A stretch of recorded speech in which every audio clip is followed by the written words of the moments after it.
Okay, so this time we're going to be going over snaps in AutoCAD and object snap tracking. Okay, the quickest way to change your snaps, okay, for me anyways, is to right-click down here on the Object Snap button and go to Settings. This is the easiest for me. Some of y'all might find easier ways like typing in the Settings command or Shift right-click can work as a temporary pull down for it. Okay, so what is an object snap? Okay, by now you probably have already used them. They cause your points to assume the location of the nearest endpoint, midpoint, center, whatever that you're dealing with. Okay, sometimes that can get annoying if you're wanting to get close to the endpoint or midpoint, but not right on it.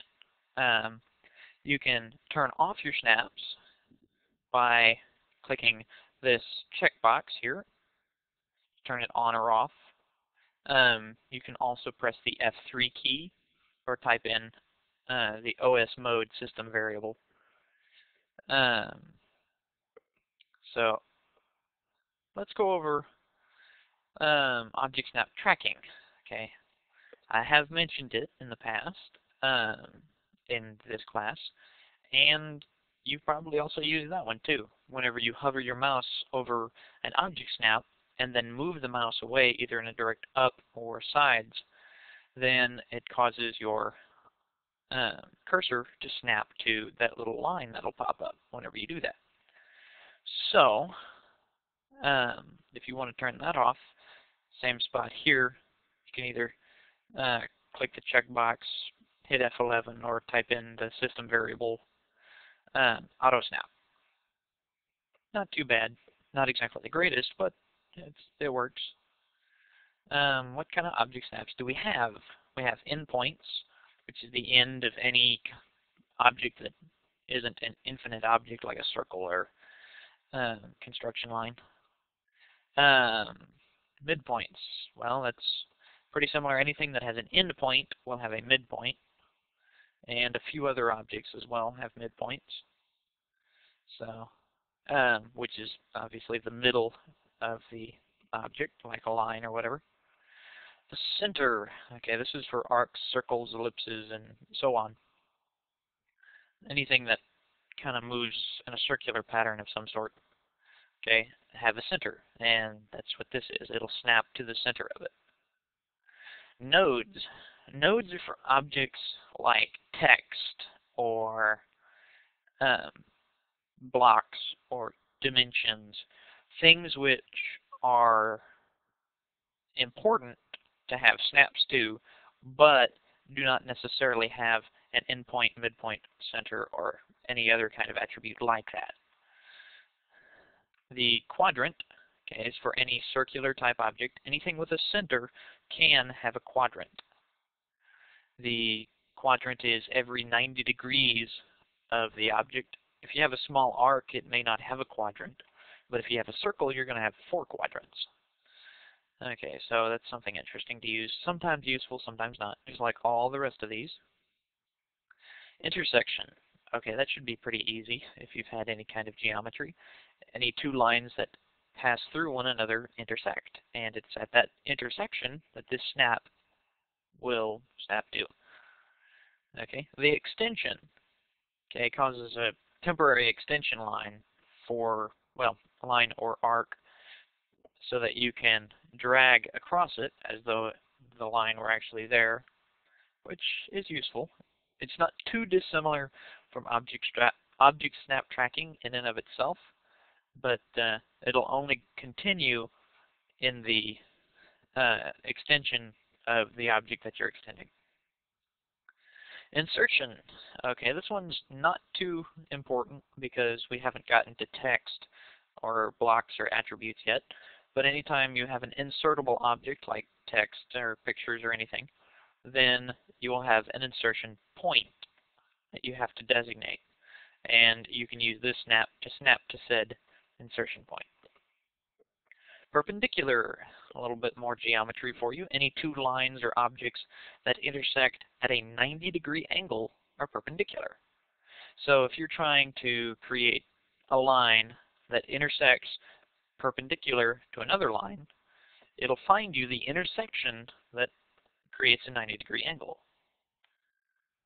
Okay, tangent. A tangent snap is, well, tangent point is where any two objects intersect but do not cross.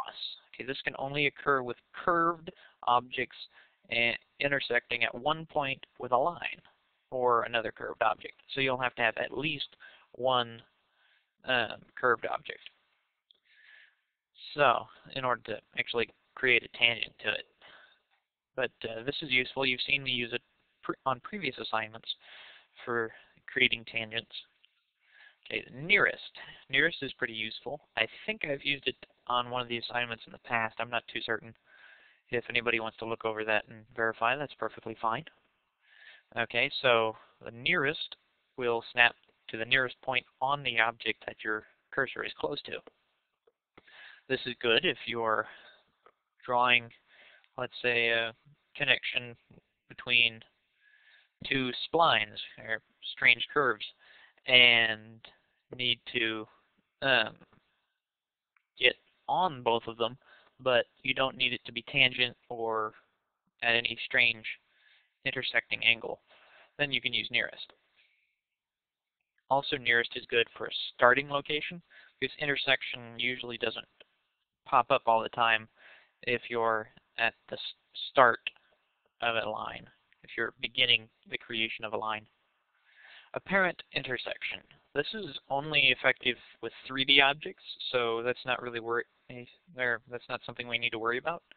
But if any two objects in 3D space appear to intersect, but actually have considerable distance between them, then the apparent intersection will be useful. But that's a little bit of perspective that you're not going to get into in this class. Parallel. Parallel is whenever two lines, or in some cases curves, do not intersect even if they continue infinitely. And also must maintain a constant distance between them as well. Also, they have to be planar, but that's a little bit of 3D there, so you don't have to worry about whether or not they're planar. Okay, so if you've chosen all the different snaps that you want active, you can hit OK, and we can draw some things. So without any objects in this drawing, I don't have anything to snap to. So I'm just going to draw this here. Okay, it's just a line. Okay, what kind of snaps would I have on a line? I would have endpoints, midpoints, and extensions. Pretty much all that I'd have. So let's draw something from the midpoint. Okay, that's pretty easy. Just midpoint straight up. If I wanted to use the extension, okay, I come to the endpoint, move the mouse along the direction of the extension, and I can click and create a new line from that point. So, object snap tracking works kind of like the extension, except I can take that in other directions. By default, your object snap tracking occurs in orthographic directions, every 90 degrees, no more and no less. So I'm going to pull up the settings again. Okay, and let's see. I'll try and find my object snap tracking. Okay, under polar tracking.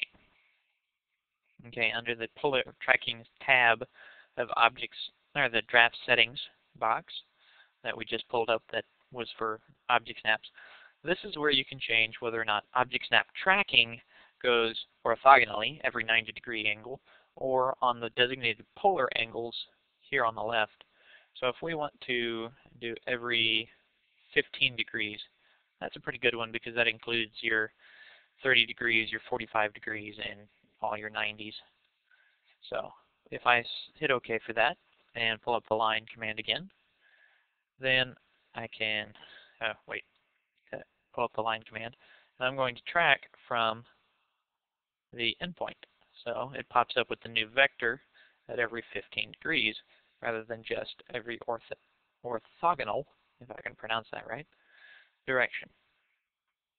So, not bad. You can use multiple tracking points whenever you're doing object snap tracking to find the intersection between those tracking points. Let's say I have this rectangle and I want to put a circle right in the middle of it. So I'm going, instead of having any kind of center to this rectangle, which it doesn't, because it's just 4 lines thrown together, okay, I'm going to find the midpoint of the top and bottom lines, track it, and then come to the side and track that midpoint, find where the two intersect right in the middle. Then I can specify some dimension for that, for the radius of the circle, and the circle is dead center of the rectangle. It's pretty useful, I'd say. So, and as far as I can think, that is object snaps and object snap tracking. So, hope it's useful for figuring out why your cursor always kind of snaps to something that you don't want it to. Oh, then again, there is one thing, just kind of added at the end, I guess. Let's say you're trying to pick a particular snap. So, like, I want the center of this circle, but it's getting on my nerves that I can't seem to get the center of it. If you shift right-click, as you may have seen in my other videos, you can pull up this snap context menu, okay? And you can select a snap from it, and it's only going to pick that snap, okay? Since the circle is the only one with a center, I can't go to the endpoints of the rectangle or any of the lines here and select anything. So if I hover my mouse over the center of the circle, I get the center point of the circle snapped to where I'm starting the line.